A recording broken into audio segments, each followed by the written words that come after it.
much has been said about marriage, but for this celebrity couple who have marked 30 years of being married this year, say marriage is a marathon. To talk about that and more are Anthony Pangilinan and Maricel Laxa-Pangilinan. Hi. Thank you so much for joining us. Thank you, Rico. Maraming salamat. Talaga naman, no?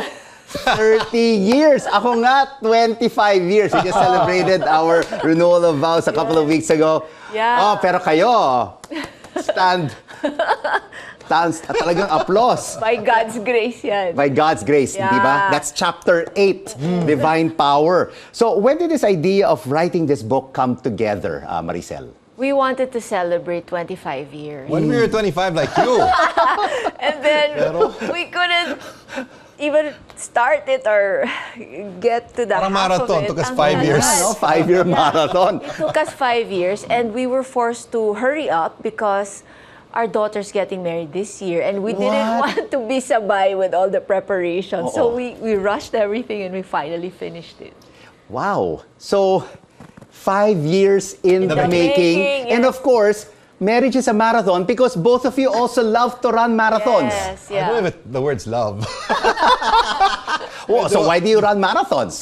Well, because it's like a marriage. You gotta endure it. But there are also joys, di ba? And highs and lows. So, both ways. Marriage is like a marathon. Marathon is like a marriage. Yeah. Ganun siya, di ba? Oo nga eh, no? It goes hand in hand. And there are 8 chapters in this book, Maricel and Anthony. Which one is your favorite chapter, Maricel? Ano sa'yo? It's taking your loved ones with you.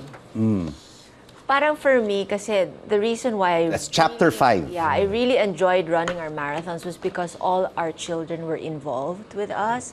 They were part of our preparation, our training. They were also racing their own races.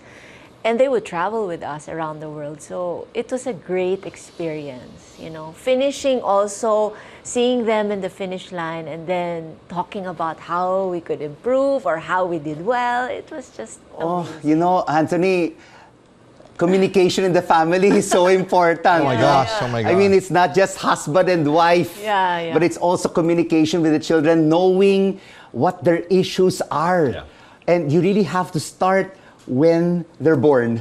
That's Yeah. why when you said favorite chapter, ako hindi nga chapter eh. Ano? Favorite ko yung forward ng kids. For okay. I mean- So they were involved. Yeah, look at their, Yeah. all the This book. signatures here for me is wow. The better versions of us saying something good about us is wow. Hats off. That, for me, that's wow. My kids have It's signed really their humbling. names. Yeah. That's Yes. so encouraging. But what kind of challenges did you face? I'll start off with you, Maricel, in your first 10 years of marriage. Wow. What were the highs and lows? Well, when we got married, after 6 months, we wanted to separate. Oh my goodness. Oh, ano ba? 6 days pa lang. 6 days pa lang. Honeymoon pa lang. Come on, Han. Honeymoon. We were in Hong Kong. Yeah. She took the train to the north. I said, ako sa south. Ganon na, Yeah, but honeymoon. you know, also in the first 10 years, we had 4 kids in 5 years. So that was really very hectic. Yeah. And Anthony was traveling to so many places, bringing all of us. And wow, it was a stretch, but it was really wonderful because we just did everything together. What about you, Anthony?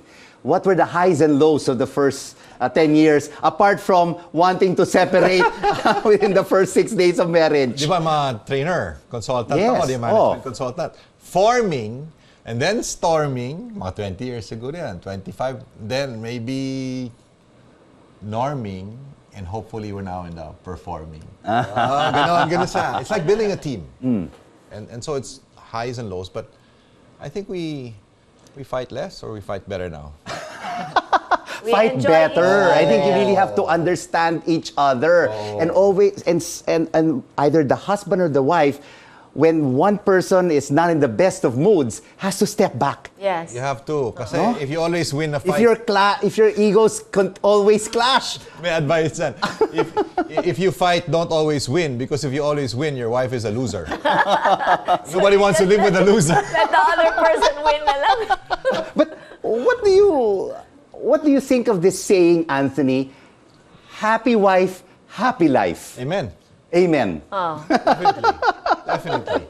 So, tingnan mo kung gaano kasaya.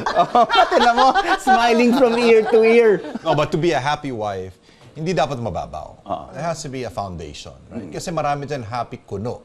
Yeah. Very superficial. Happiness and joy come from, even suffering, diba? Of having gone through trouble together. Malalim dapat. Of course, you are very close as a family, you and your 5 kids. But what about some interference from the in-laws? Has that also been a problem in your marriage? And could that be a problem for even couples who are watching us right I now? don't know, kasi mother niya, boto na ako even before first day. College sweethearts kayo eh. Even before I got her yes, I got her mother's yes. So And you know my mom. I know your mom. I mean, we lived in Singapore and I used to always interact with your Yes. mom. So if my mom likes someone, she really likes I someone. think we're And thankful, no? Wala We're so tayong issue thankful sa when it in-laws. comes to in-laws, but I That's know it's a really- problem for other people. They say in-laws are sometimes outlaws. Yes, but Oo. in our case, that's not the situation. And I love my in-laws. He loves my parents, Pero grabe talaga. Perfect harmony. The way we Actually, had to my over- mother-in-law calls us not in-laws. Her Oo nga. her daughters Tama. or her sons. No, but I just thought about it right now. Kasi nga kami, we were struggling with our own fights. That, Yeah. come on, we can't afford any other fights. But when you Choose your fight, battles. Oh, yeah, do we your don't do your share. kids come into the picture Oh and my say, gosh. "Hey, mom, Yeah, dad, yeah. hey, let's resolve this." Daddy, say sorry to mommy. You raised your voice up to this day. Yeah. Up to this day. Yeah, but So- also we try to protect each other by just keeping the issues between us and a few close friends Yeah. that we can A few run mentors. to. A few mentors. We don't run to my mom or he runs to Correct. his parents Or to your his- brother or sister. Mahirap magkakampihan, Oo. may bias, and Just then keep it within yeah. both of you. Also, do not express it publicly also. Or on social media. Yeah, because everybody will want to we have talk a about place our in it. struggles with people close to us Yeah. when we've already addressed it. Addressed it. After na. Yeah. Tsaka may kasunduan kami na, okay, can we talk about it openly so we can get advice? Ganon. So, but I will never share anything without her permission.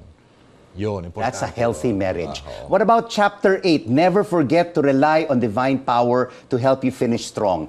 God being the center of everyone's marriage. Alam mo, sa marathon, sa first 5 kilometers, excited ka.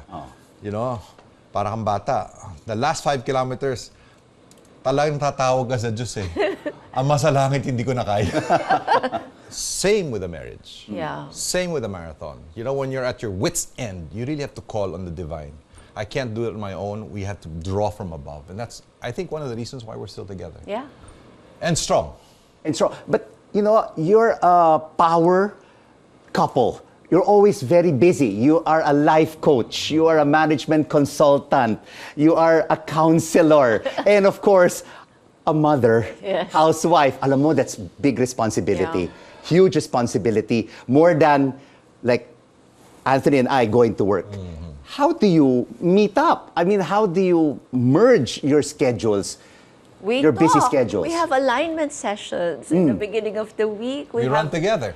planning sessions. We work out together. Spend a lot of time together. And one of the things actually that our children insist on us having is our weekly dates. We go out Friday night, whether we like each other or not. But we also give each other space. She So- goes out on vacations with her own family, her parents. With friends. Sila Yeah. lang. Or Out of- alone. out of the country. There has to also be me time. Oh yeah, definitely. May Definitely. vacation leave rin kami sa isa't isa. Kami rin, sa misis ko, may vacation leave. Right now, she's in Singapore with her son, di ba? I'm sure she's so happy without you. At least for a few days. Diba?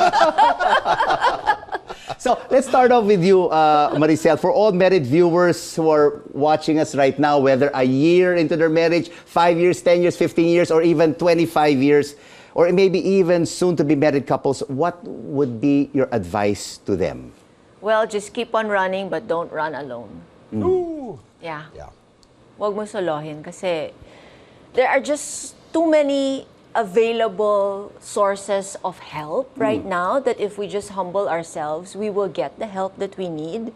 And the sooner we get the help, the less problems we will have in our marriage. And don't quit on marriage, but there are some who just will quit, because they keep on fighting every day, they quarrel, and they say, oh, I give up, irreconcilable differences. Yeah. Well, we know of a couple na 10 years silang separated pero bumalik pa rin. So, if you happen to quit, keep your mind open. Who knows? Yeah. There might be another time for you. What Remember do you that always say? in a wedding? In a wedding. Okay, always. Yes. Husbands, love your wife in Yes. such a way that she'll hate to see you leave the house in the morning. But wives, love your husbands in such a way that they will not want to go anywhere else in the evening. Which requires God's grace. Yeah. Ganon talaga, unconditional love. Wala ka talagang barkada. Ang barkada mo is your wife and your family. Meron naman, Dami tayo. na niyang barkada. Animo! Ayun, Lasal, barkada. Si RJ, di ba? Animo. So tell us, where can we buy this book, Marriage is a Marathon, Maricel? Online. AnthonyandMaricel.com and Shopee, Lazada. Yan. Doon lang. Simple lang. Invite our viewers who thousands, Oh my God. millions of Join us in the married journey. couples. Yan. Diba? Journey It's a journey. talaga. Ang It's a haba ng journey na yan. And you know what? Till death do us part. Yes. By God's grace, it gets better over time. It gets better over time. Hindi yung titiisin ko na lang to habang buhay. Huwag tayong, alam mo yun, don't settle. Go for a strong finish together. Enjoy the process. Anthony Pangilinan and Maricel Laxa-Pangilinan, congratulations on your book. The authors of Marriage is a Marathon. Salamat. Thank Salamat. you. Animo. Salamat.